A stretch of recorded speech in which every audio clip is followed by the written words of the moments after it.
Buenas noches, autoridades de la UNI. Profesora Shail, buenas noches. Este es mi video para la materia de Derechos Humanos, sesión 5, correspondiente a los diálogos para analizar los artículos del 14 al 21 de la Carta de los Derechos Humanos. Tenía yo preparado un video algo distinto para esta sesión, sin embargo, ante la situación que estamos viviendo hoy en día y la premura del tiempo, preferí hacerlo de esta manera. Iré platicando, conversando con ustedes acerca de los textos que fui encontrando y de los artículos que abarca cada uno. Comenzaré mencionando que del 24 al 28 de agosto de este año en Nueva York, sede de la ONU, se llevó a cabo la reunión del Grupo de Trabajo sobre la Detención Arbitraria de la ONU. Será su 88º periodo de sesiones y en ellos tratarán situaciones referentes a los artículos 16, 18, 20 y 21. El Grupo de Trabajo sobre la Detención Arbitraria de la ONU fue establecido en la resolución 1991/42 por la antigua Comisión de Derechos Humanos. Su mandato fue declarado y ampliado por la resolución de 1997/50 de la misma comisión. El mandato fue extendido recientemente a una resolución 42/22 internamente en el Consejo de Derechos Humanos del 26 de septiembre de 2019. Y en esta resolución se les dictó o se les instruyó que por favor se reunieran este año para estudiar varias situaciones que se han dado referentes a los artículos 16, 18, 20 y 21, específicamente en países de Centro y Suramérica. Otro texto que encontré es la situación que se vive ante la inconformidad o las quejas que hay en la Comisión Nacional de Derechos Humanos y de ahí, en el Instituto de Derechos Humanos del Estado de Yucatán, referentes a los artículos 16, 20, 21 y 22, donde se tratan casos muy específicos de detención arbitraria y de uso excesivo de la fuerza por elementos de la Secretaría de Seguridad Pública del Estado de Yucatán. Uno de los casos más nombrados y que se ha estado intentando llevar a nivel internacional es el caso de Giovanni. Es un joven que murió el 5 de mayo tras ser detenido por policías municipales. Esto fue en el estado de Jalisco y que el video fue publicado en redes sociales. Un mes más tarde cobró notoriedad, o sea, se volvió viral el video y se comenzaron las indagatorias únicamente porque el video se volvió viral, si no, no se hubiese hecho nada. En los informes de la Comisión Nacional de Derechos Humanos, todos coincidieron de que había situaciones que ponían en duda la forma en que la policía de Jalisco llevó a cabo la situación y que sí hubo excesivo de la fuerza y que había elementos para poder realizar una investigación. En esa misma situación tenemos casos internos en el estado, sobre todo en poblaciones como Motul, Maxcanú y Vaca, donde los policías municipales y los mismos policías estatales hacen revisiones intimidando a los ciudadanos, indicando que son revisiones de rutina, cuando se basan únicamente en la forma de vestir de la persona o porque llevan una mochila. Se les pide que vacíen sus bolsillos y que vacíen la mochila y los catean de pies a cabeza y todavía así los acosan preguntándoles si no llevan droga, a dónde se dirigen, de dónde van, causando molestias los ciudadanos, no solo porque violan su derecho de tránsito, sino porque es un acoso de las fuerzas policiales al ciudadano sin tener una base referente de por qué hacer la situación. Hace poquito salió una resolución de una tesis de la Suprema Corte de Justicia, donde se informa sobre la demanda de un juicio oral mercantil en el amparo directo 438/2016, el cual entró en proceso y fue aceptado por unanimidad de votos, y ante dicha situación el juez advirtió que la investigación fue oscura e irregular y que no cumplía con ninguno de los requisitos que señala el artículo 1390 bis -11 del Código de Comercio. Antes de desecharla, previnió al actor para que corrija las irregularidades detectadas. Curiosamente, el actor era un juez que había recibido el amparo y lo desechó.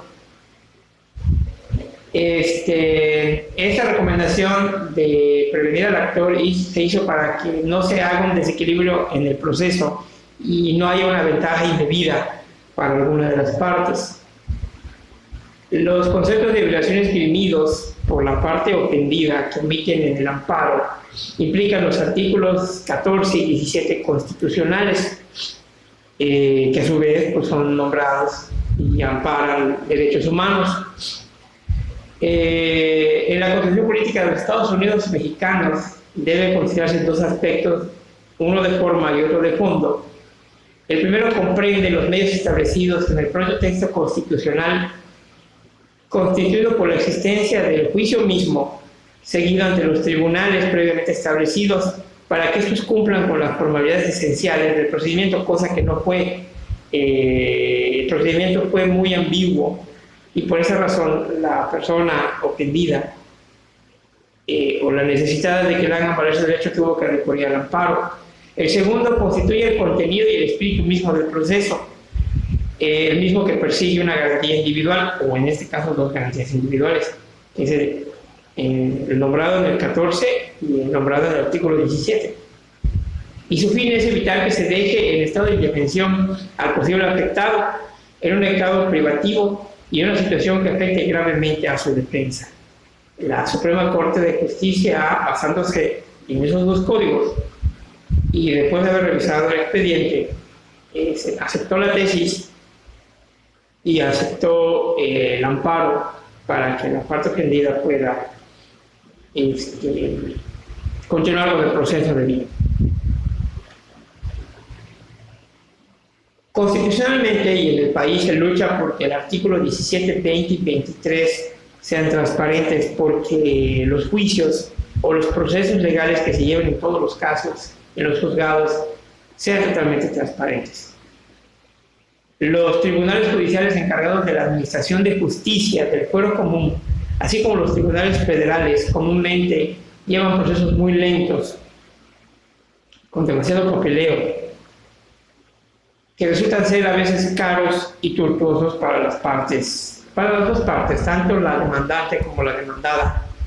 Se terminan almacenando grandes cantidades de papel, los expedientes llegan a ser muy grandes, y en algunos de los casos o en algunos de los juicios, el proceso judicial, de desahogo y las probanzas y las diligencias mismas, tanto administrar como operativamente, hacen que el proceso llevado a cabo por ellos esté muy lejos de ser una garante en la justicia pronta y expedita. Por esta razón, se señala a los tribunales que es importante dar a conocer el mecanismo de una justicia en línea, o sea, que haya juicios en línea que puedan ser consultados y de esa forma el juicio y el proceso sea transparente.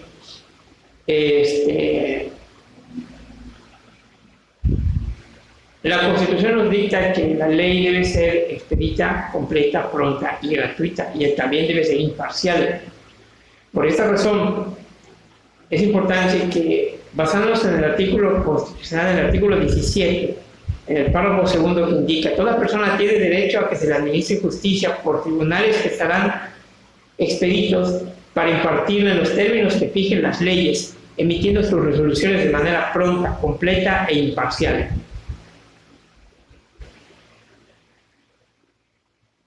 Y basándonos en este texto,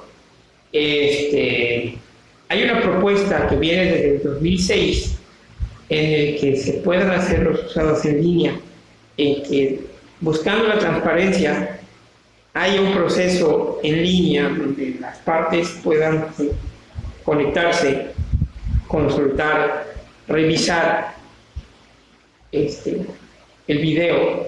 Y esta propuesta fue presentada al gobierno federal, pero fue retardada por los tribunales judiciales del país. En algunas cosas, en algunos juicios ya se lleva, pero únicamente como un medio de almacenamiento, de tener una fuente de consulta, no como un medio de transparencia. En el 2018, en octubre del 2018, se volvió a meter la solicitud para que se considere el poder emitir los juicios en línea para una transparencia total. El gobierno de Peña Nieto, como ya iba de salida, no le tomó importancia, retuvo la propuesta y será planteada al gobierno del presidente Andrés Manuel López Obrador cuando inicien las sesiones del Congreso, esta vez en octubre del 2020. Esperemos que ante la reforma y ante la actualización de las tecnologías de información, esta solicitud planteada pueda ser aceptada y asimilada, y de tal forma pueda llevarse a cabo una reglamentación legal que nos permita tener transparencia en los juicios. El artículo 18 constitucional marca que es derecho de los adolescentes a que se desarrolle un sistema integral de justicia, y el de los menores de 12 años de edad que hayan cometido una conducta constitutiva de delito, a ser sujetos únicamente a asistencia social. La solución en estos casos plantea que los adolescentes menores de cierta edad no podrán ser procesados y llevarán ayuda psicológica para poder corregir algún daño que tengan de algún trauma que les haya hecho hacer lo que hicieron o que les haya provocado la conducta para poder cometer el delito que cometieron. Y los que sean mayores de cierta edad, hasta antes de 18, puedan llevar su proceso detenidos. Muchas veces por la gravedad del delito pide que sean juzgados como adultos, y será la justicia quien decida si esta es o no la situación en que ellos deban de llevar su proceso. Claramente, los artículos constitucionales 21, 22 y 23, que cuentan también con nombramientos de garantías individuales de derechos humanos, son los que podrían dictar una balanza para poder analizar hechos provocados o delitos provocados por menores de edad, por adolescentes. Y yo creo que para cerrar mi video y mi tema, podríamos plantear un caso que nos deja en duda. El caso de Christopher, alias el Negrito. Christopher tenía 6 años, le decían el negro o el negrito. Medía 1,23 m, pesaba 32 kilos. La autopsia preliminar indica que murió por asfixia, por estrangulación, por objetos contundentes y por lesiones ocasionadas por unas puñaladas que recibió en un costado de su cuerpo. 22 puñaladas para ser exacto. En la bolsa derecha de su pantalón tenía el carrito azul con el que jugaba ese día antes de que fuera asesinado. El jueves 14 de mayo de este año, a las 14 horas, 2 de la tarde aproximadamente, minutos más, minutos menos, en la colonia Ladera de San Guillermo, Valeria encontró a Christopher jugando y le propuso que fuera con ella a un barranco donde acostumbraban ir para terminar de matar un perro moribundo que llevaba arrastrando en una cadena. En el camino encontraron a Jesús, David y los hermanos de Valeria, Jorge Eduardo e Irving. Y entre todos decidieron pasar por otra niña que se llama Alma Leticia para que los acompañara. Todos juntos llegaron al barranco que curiosamente e irónicamente está detrás del Cerezo, número 1 de Aquiles Cerdán, allá en Chihuahua. Primero se dedicaron a matar al perro a pedradas. Luego, con un cuchillo que llevaba Alma Leticia, le dieron fin a la vida del perro.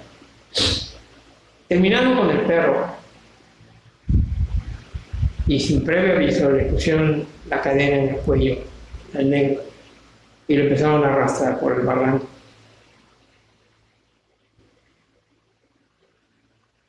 Yo quiero pensar que esos jóvenes ya tenían planeado todo. Pasar por el niño, casualmente encontrarse con los otros, pasar por la tercera persona, por la última persona, que llevaba el cuchillo y dirigirse todos al barranco. Y el pobre perro fue el chivo expiatorio de ese delito. Después de arrastrar a Christopher con la cadena, lo tiran al piso.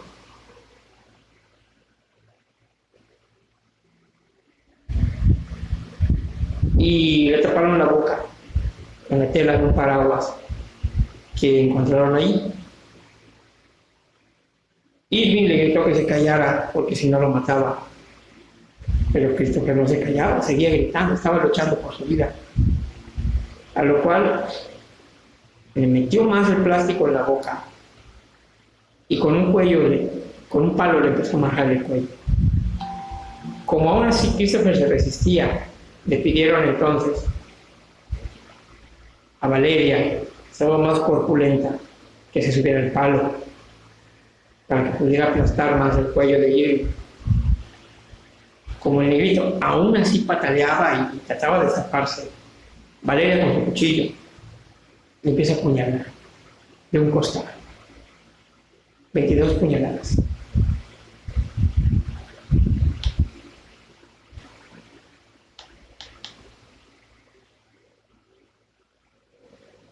Así estuvieron hasta que Christopher falleció. Cuando Christopher ya no se movía, Valeria pidió que le ayudaran a hacer un hueco donde enterrarían al negrito. Tiraron al niño en el hueco, lo malenterraron, lo taparon con unas ramas, se fueron a sus casas. Se llevaron la cadena y el cuchillo. Lo lavaron la cadena y lavaron el cuchillo. Y cada quien se fue a su casa. Aproximadamente a las 11 de la noche, la mamá de Christopher comenzó a preguntar por todo el barrio si alguien había visto a su hijo. Los vecinos se unieron a la causa de la señora y le ayudaron. Y los niños cínicamente empezaron a buscar a Christopher en las calles de la colonia, en el parque.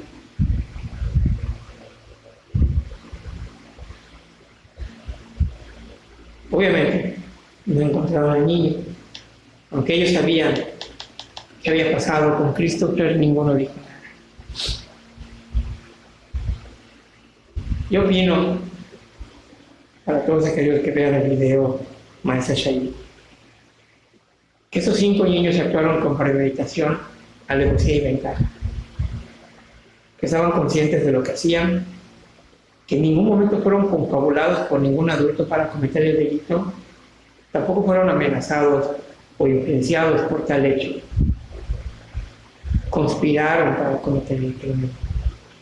Todos y cada uno de ellos fueron autor y coautor del mismo. ¿Cómo se localizó el cuerpo de Lilith?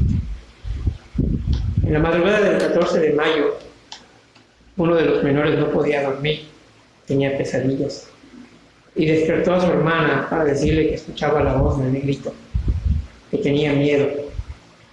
Entonces se tiró al suelo y confesó que sus 4 amigos y él habían matado a Christopher.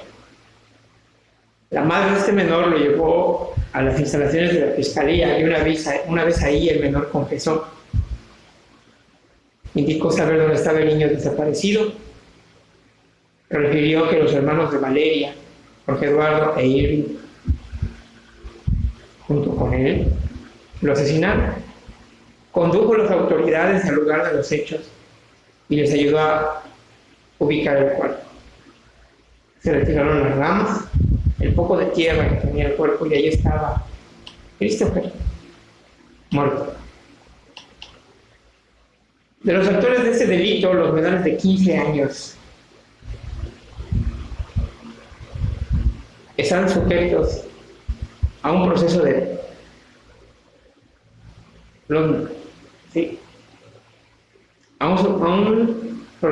prisión preventiva en el Centro de Readaptación Social de Adolescentes Infractores, el CERSAI.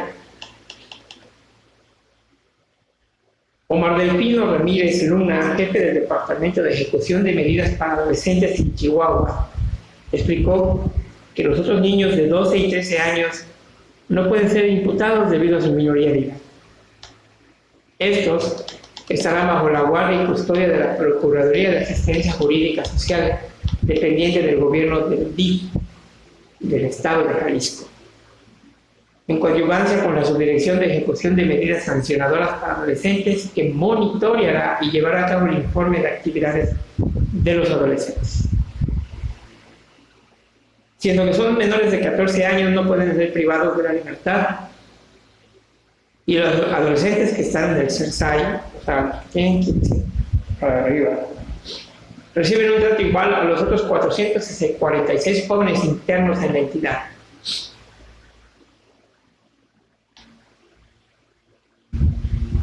Yo me pregunto, ¿es posible la reinserción de estos niños a la sociedad?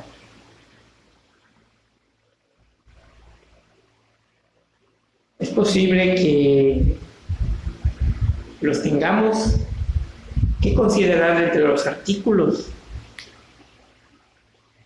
20, 21 y 22 de la Constitución?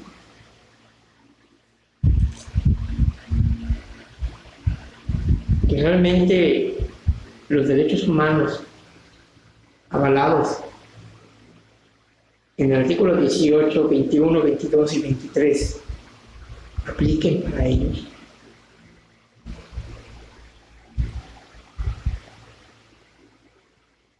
No serán juzgados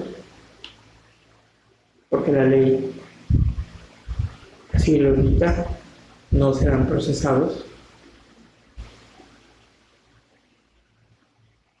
Y los que están en el Centro de Readaptación Social para Menores, en dado caso de resultar culpables, tendrán una pena máxima de 15 años. Tomando en cuenta que pueden apelar.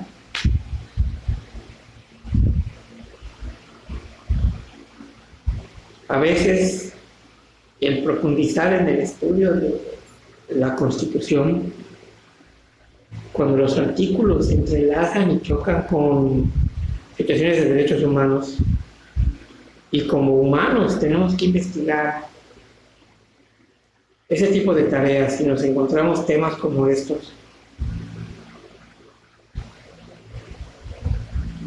podemos ver qué tan seco y agrio puede ser la ley. Y que aunque los derechos humanos son para todos, y la Constitución protege a todos los mexicanos, hay artículos específicos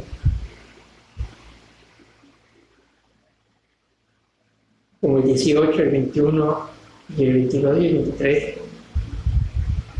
que nos dan mucho de qué pensar. Mientras las Naciones Unidas se reúnen y avalan su estudio en los artículos del 14 al 23, que considero que harán un buen trabajo, mientras el escudo de Yucatán sirva para que los policías sigan violando estos artículos de la Constitución que nos protegen,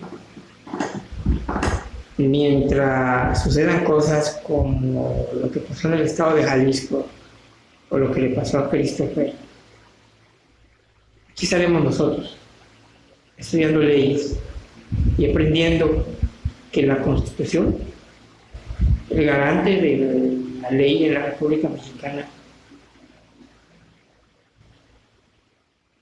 tiene un aval en los derechos humanos, pero no tiene la garantía de que esos derechos humanos nos protejan a todos. Buenas noches y gracias.